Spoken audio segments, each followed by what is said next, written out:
ہمیں مدینے والی بات چاہیے. حضرت صلی اللہ علیہ وسلم کی حیات طیبہ میں آپ کے بڑے بڑے پیارے فوت ہوئے. حضرت خدیجہ اتنی باوفا بیوی رضی اللہ تعالی عنہا، ان کی وفات کو کتنے سال گزر گئے. مکہ مکرمہ میں فوت ہوئی. حضرت صلی اللہ علیہ وسلم اس کے بعد ہجرت کر کے مدینہ طیبہ گئے اور بیویوں سے شادی کی. حضرت عائشہ فرماتی ہیں مجھے کسی عورت پر اتنی غیرت نہیں آئی جتنی خدیجہ پہ آئی. اتنا زیادہ نبی کریم صلی اللہ علیہ وسلم اس کا ذکر کرتے. اور اگر گھر میں جانور ذبح کیا جاتا تو فرماتے میری خدیجہ کی سہیلیوں کو گوشت بھیجا ہے. اگر وہ باوفا تھی تو ہمارے نبی کریم وہ تو مجسمہ وفا ہے. ان سے زیادہ باوفا کون ہو سکتا ہے؟ اپنی باوفا بیوی کو بھولے نہیں. ایک بڈھی مائی آئی، آپ سے سب نے اس سے لمبی بات شروع کی، کیا حال ہے، کیسے ہو، یہ ہے. چلی گئی تو ہماری اماں حضرت عائشہ رضی اللہ عنہا عرض کرتی ہیں بڈھی مائی سے اتنی زیادہ بات، کیسے ہو، کیا حال ہے.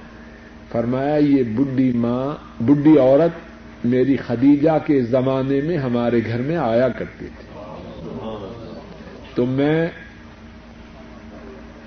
پرانے تعلقات کو توڑنے والا نہیں.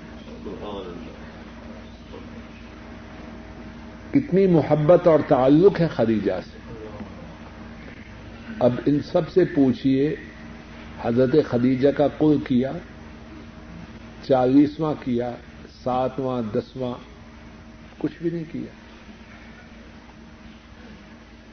اور ہمارے نبی پاک صلی اللہ علیہ وسلم وہ ہیں کہ بیت الخلاء جانے کا طریقہ، وہاں سے نکلنے کا طریقہ وہ بھی حدیث کی کتابوں میں محفوظ ہے اور ہمیشہ قیامت تک محفوظ رہے.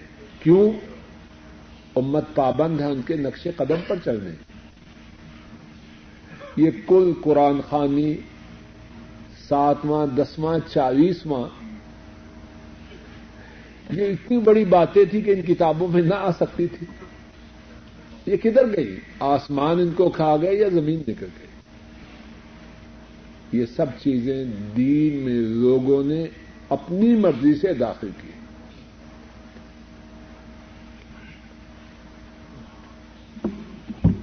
ایک سوال یہ ہے کہ کسی ایسے ادارے میں کام کرنا جہاں سودی لین دین ہو تو جائز ہے؟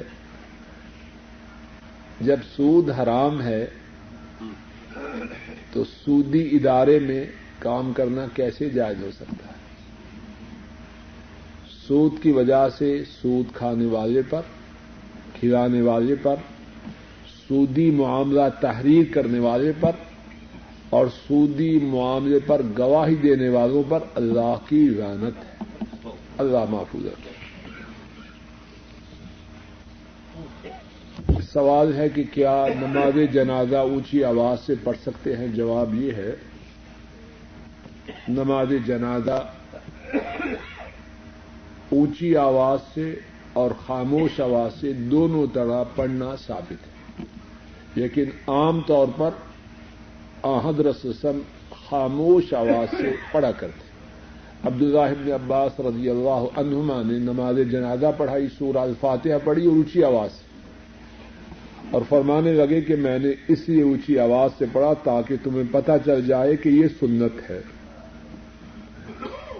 اور آج کل چونکہ یہ بھی ہماری بدبختی کی بات ہے کہ نماز جنازہ تو پڑھنے آتے ہیں لیکن آتا نہیں. آتا ہے ہر آدمی سوچے، اور اوروں کی بات کو چھوڑی، اپنے اپنے بیٹوں کی فکر کیجیے. وہ بیٹے جن کے لیے ہم اتنی محنت کر رہے ہیں، اوور ٹائم لگا رہے ہیں، کس کے لیے؟ بچوں کے مستقبل کے لیے. اے عقل مند انسان، انہیں نماز جنازہ سکھلائی ہے. ہر آدمی غور کرے. مجھے اور آپ کو مرتے ہی ضرورت ہے ان کی کہ میرے اور آپ کے لیے اپلیکیشن لکھیں. کس کے روبرو؟ اللہ کے روبرو. اور وہ اپلیکیشن کیا ہے؟ نماز جنازہ. اور اس اپلیکیشن میں کیا ہے؟ اے اللہ ہمارے باپ کے گناہوں کو معاف کر دے. ہائے میرے اللہ کتنے احمق ہیں بہت سے لوگ. انہوں نے اپنے بچوں کو اپنے لیے اپلیکیشن لکھنے کا طریقہ نہیں بتلایا. ساتھیوں غور کرو، یہ باتیں ہیں سوچ لیں. تو بات یہ کہہ رہا تھا کہ اب چونکہ بہت سے لوگ سرے سے، نوجوانوں کی نہیں بڑوں کی بھی یہ بات ہے، ان کو نماز جنازہ آتی نہیں. وضو کرا ہے، سر پہ رومال رکھ لیا، اب پوچھیے پڑھا کیا ہے. تو اس صورت میں اونچی آواز پڑھنے کا یہ فائدہ، کم از کم دعا میں شریک ہو جائے.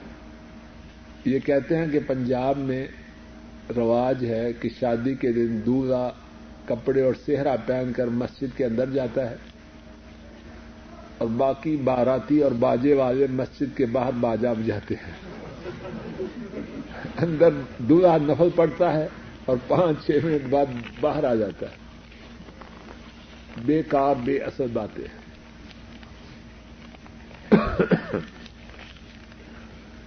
یہ باجے سے اتنی محبت والا، اللہ ہی خیر کرے اس کی شادی کی. اور باجے والے کو کون سکھلاتا ہے؟ یعنی اپنی مرضی سے دین میں باتیں ہیں. یہ باجے والے کہاں سے آ گئے؟ اور اللہ سے خیر کے ساتھ اپنے اس کنبہ کی، اس یونٹ کی ابتدا کرے. افتتاح کر رہا ہے نا، شادی ایک نئے خاندان کا افتتاح ہے. اللہ اکبر. افتتاح ہو رہا ہے اللہ کی نافرمانی سے، شیطان کی سربلندی اور عظمت کا گانا گا کے. اب رحمان کی مدد آئے گی یا کیا ہوگا؟ اور پھر کہتے ہیں جی گل تو ٹھیک ہے لیکن برادری آج بیڑا کر ہے. ظالم انسان کچھ اللہ سے ڈر. برادری کا زیادہ خیال ہے اور برادری کے رب کا کوئی خیال نہیں. برادری والے کیا حیثیت ہے ان کی؟ ابھی زلزلہ آئے سارے مر جائیں. مرتے ہیں کہ نہیں زلزلے میں سارے؟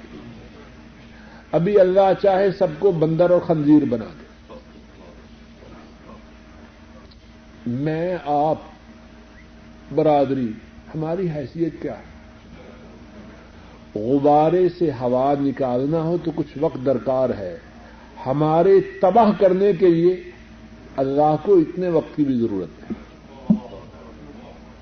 کس کو چھوڑ رہے ہیں، کس کو منا رہے ہیں؟ گاؤں میں، دیہات میں، شہر میں جھگڑا کہتے ہیں وڈی پارٹی نے یاری لا لو. جو طاقتور ہے اس سے تعلق قائم کرو، چھوٹوں کو چھوڑو. کیا ہے کہتے ہیں کہ نہیں؟ اسی طرح دنیا چلا رہے ہیں. ظالم اس سے جوڑ جو سب سے زیادہ طاقتور ہے. یا تو کوئی ایسا لے، کوئی ایسا لا جو ان سے زیادہ طاقتور ہو، ٹھیک ہے، پھر اس سے تعلق قائم کر. جب وہ سب سے زیادہ طاقتور ہے، بلکہ ان کے سوا جتنے ہیں ان کی جانیں ان کے قبضہ قدرت میں، ان سے بگاڑ رہا ہے تو ان سے بگاڑ کر تیرا بیڑا غرق نہ ہوگا تو اور کیا ہوگا؟ سوال یہ ہے کہ کیا عورت جو بہت بوڑھی ہے بغیر محرم کے سفر کر سکتی ہے کہ نہیں؟ جواب یہ ہے کہ جس کا نام عورت ہے اس کے سفر کے لیے محرم ضروری. جس کا نام عورت ہے اس کے لیے محرم ضروری. اور اگر محرم کی توجہ سے سنیے، اور اگر محرم کے میسر نہ آنے کی وجہ سے کوئی عورت عمرے پہ نہ آئے، حج پہ نہ آئے، تو عرش والے رب سے امید ہے